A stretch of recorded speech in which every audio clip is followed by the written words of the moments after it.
After losing her wings, a young ladybug has to face the challenges of the forest and risks her life to save her ant sisters.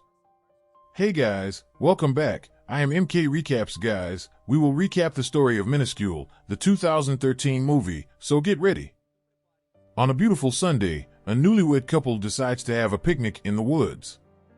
That afternoon, while reading a book, the pregnant woman begins to experience contractions and informs her husband that her water has broken.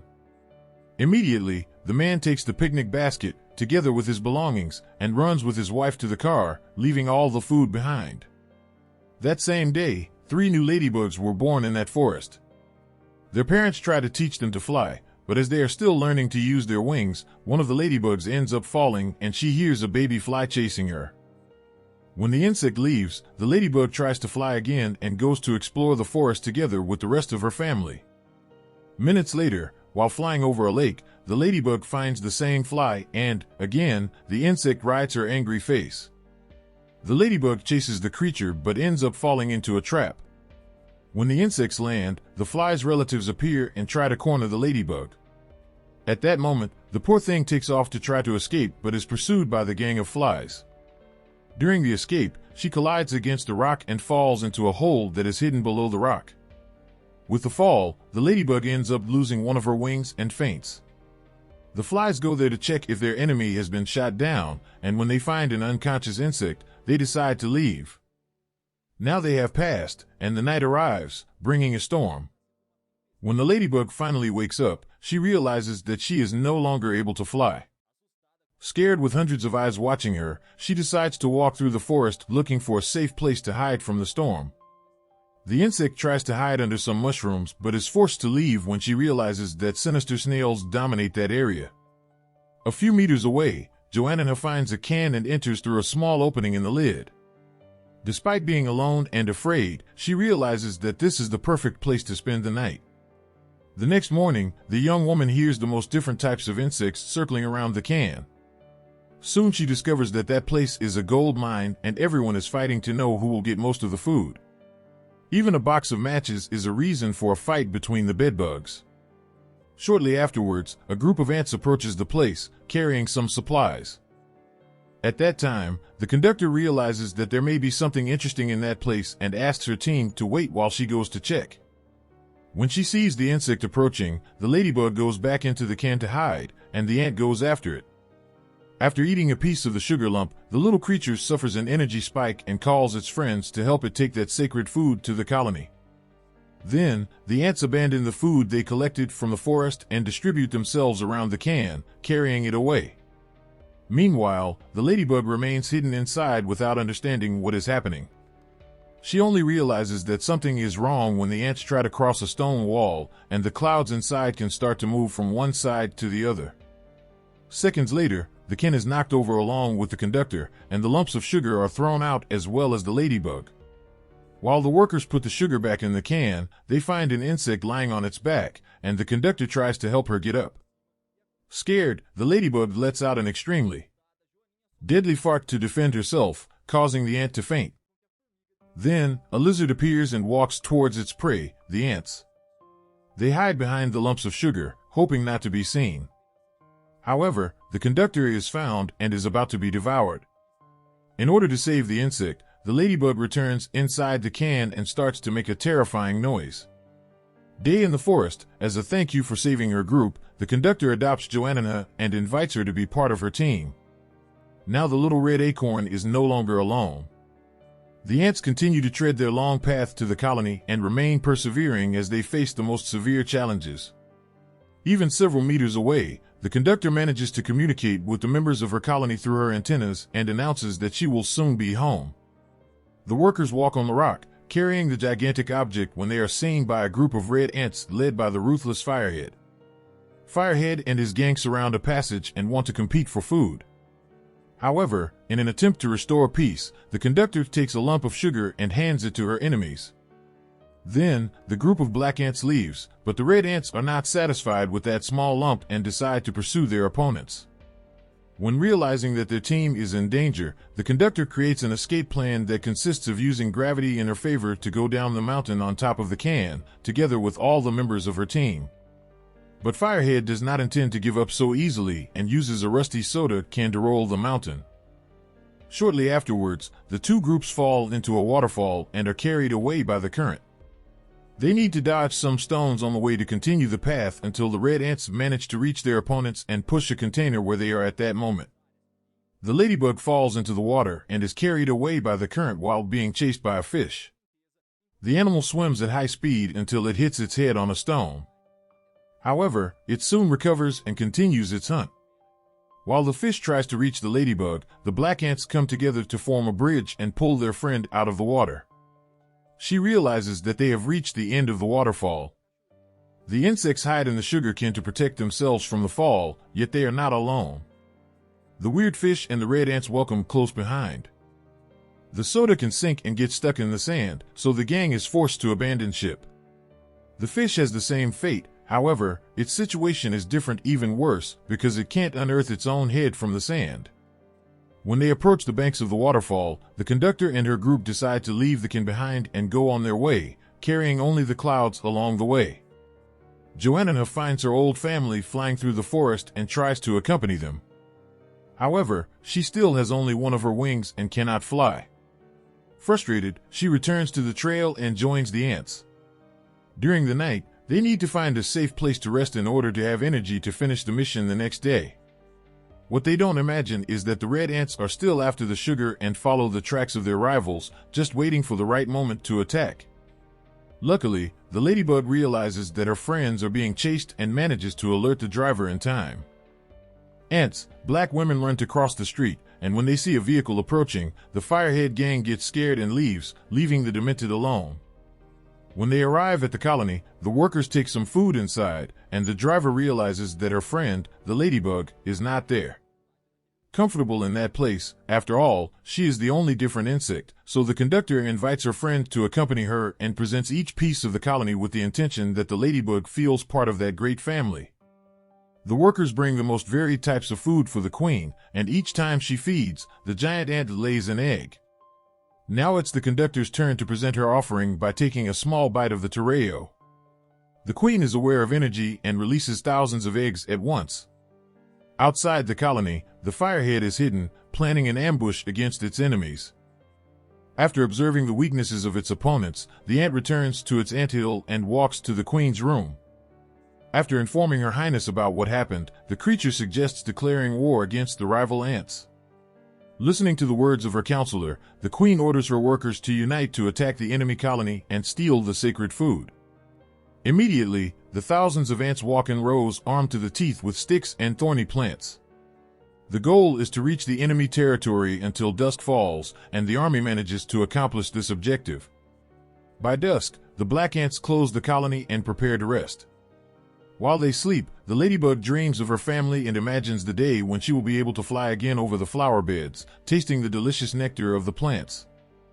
Suddenly, during the dream, the aquarium insect goes outside.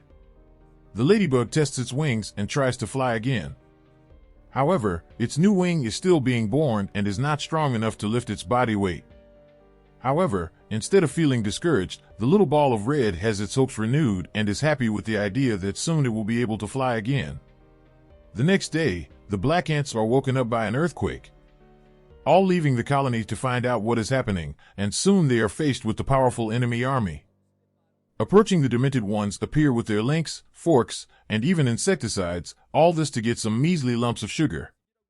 The red ants use slingshots to shoot the most diverse types of weapons against the rival colony, but the black ants don't let this attack go cheap. They shoot cotton swabs and aspirin to eliminate those monsters. However, the chance of winning the battle is still very low, despite being in their territory. The black ants did not count on the disadvantage of having their cell phone destroyed by shots with metal objects. In an emergency meeting with the queen, the conductor discovers that there are some bombs hidden in the colony, and this is the perfect time to use them. The ants spread an arsenal on top of the colony while their enemies try to invade the place using a pine cone to knock down the stone gate. After reading the instructions for use located in the matchbox, the conductor takes the only matchstick available and manages to light the fire by rubbing the tip of the match on the side of the box. Then, she lights one of the wicks. After flying to all sides, the firecracker returns to the ground and coincidentally destroys a good part of the enemy troop. However, before the conductor could light the rest of the firecrackers, they were interrupted. The fire goes out, and upon realizing this, the head of fire orders his soldiers to attack with full force, throwing forks and bombs in all directions. Joanna knows that the only way for her friends to survive is to use the firecrackers to defend themselves. Watching the matchbox, she remembers that she saw something similar in the middle of the forest where the can with the lumps of sugar was. The little creature has the idea to go there to fetch the box and receives total support from the conductor, who instructs the workers to make a small plane with a ballot to get Joanna out of there safely. The red ants try to spray insecticide on Joanna, but the poison ends up returning to themselves and knocks down part of their army. When the plane loses altitude, it overturns, and the ladybug manages to fly on her own because her wings have already grown enough. At that moment, she becomes the only hope for the colony. The insect makes the opposite way to return to the place where it all began. She takes some short breaks to feed and continues to follow steadily until she realizes that her wings are completely recovered. When arriving at the picnic site, the little red acorn realizes that all the food has been taken, but the box of matches remains. There, he tries to lift the object but cannot carry all that weight. All of a sudden, a little spider appears and the ladybug hides. The arachnid takes the box and takes it away, but the ladybug goes after her. After all, she needs those matches to save her friends. Again, the little one crosses the forest. It is already night, and she keeps walking in order to know where that spider intends to take the object. The hairy creature enters a tunnel, and the ladybug walks through it carefully with the objective of finding a gap to steal that box. Ladybug can carry it during the flight. With part of its mission complete, when it reaches the end of the tunnel, an insect is surprised to discover that the spider lives inside from a doll's house and goes silently so as not to be noticed. Meanwhile, a frog is lurking hidden in a puddle of water, waiting for an opportunity to snatch prey. The ladybug walks through the house and the spider looks, using the matchsticks as a frame to set up its web. At that moment, the amphibian appears at the window and sticks its sticky tongue to the insect, then drags Ladybug while she tries desperately to let go. When realizing the invasion, the spider gets scared, and everything gets worse the next second when the ladybug clings to the window while it is pulled. As a result of that, the house ends up falling on top of the frog. After the fall, Ladybug loses consciousness and dreams once again of a day when she can fly free with her family through the forest. Offers one colleague to eat. After eating, the little red girl informs her that she needs to take that box of matches to save her friends. The spider says she doesn't care about a few sticks now unless the box is much lighter, and the insect will need to face another long journey to get the box. Time is crucial. If it takes too long to reach the colony, it may be too late, and the red ants will have already won the war.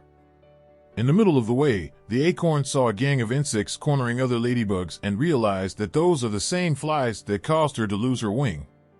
Furious, she drops the box and goes to face those demented ladybugs. She farts in the face of one of the flies in order to lure them into a trap. First attempt is to get the insects caught in the web of a spider, but they are flying so fast that they manage to cross the web. The second strategy is to attract them to the streets. When he sees a car approaching, the ladybug flies towards it and deviates at the last second. However, the flies are unable to deflect it and it is knocked down when colliding with the vehicle's headlight. After getting rid of those delinquents, Joanna returns to check that her colleague is okay and gets a kiss as a form of thanks. Then the couple says goodbye because the little creature has a duty to fulfill, but before leaving, he promises that they will meet again soon. When the colony is practically destroyed and everything seems lost for the black ants, they hear a cry from their friend Joanna, who is already arriving with reinforcements. It is the end of the afternoon of the following day, which means that the battle started more than 24 hours after greeting her great friend. The conductor and her team light all the firecrackers at once and wait for the fireworks to start spinning wildly around the anthill, and some explode in the sky, creating a beautiful light show. However, most of them return to Earth and explode together with the damn red ants, causing a fire. If it explodes due to the heat, it eliminates even more invaders. Before that, the only option is for Firehead and her soldiers to retreat. The problem now is to put out that fire because at the end of the battle, the fire continues. Luckily, when they see the smoke coming from the forest, the humans send a plane to fight the fire, and all the insects manage to survive. The next morning, the ants leave their burrow and observe with regret what is left of their colony. Weeks have passed since the war, and now Ladybug has her own family. The insect teaches all her children to fly, and together, they fly over a flower bed as Ladybug always dreamed.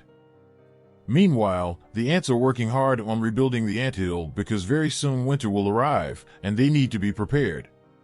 After everything they've been through together, the conductor and Joanna continue to be great friends and never split up again. Guys, what would you do if you were the ant? Would Ladybug come back to help her ant friends, or would she abandon them to enjoy the freedom? Leave it down here in the comments. See you in the next recap here on the channel. See you then. Thanks for watching, guys. I hope you all enjoyed the brief movie recap. Please leave a like and subscribe to our channel. Do not forget to tell me a movie you really loved in your childhood and would love to see a recap on it. Have a blessed day.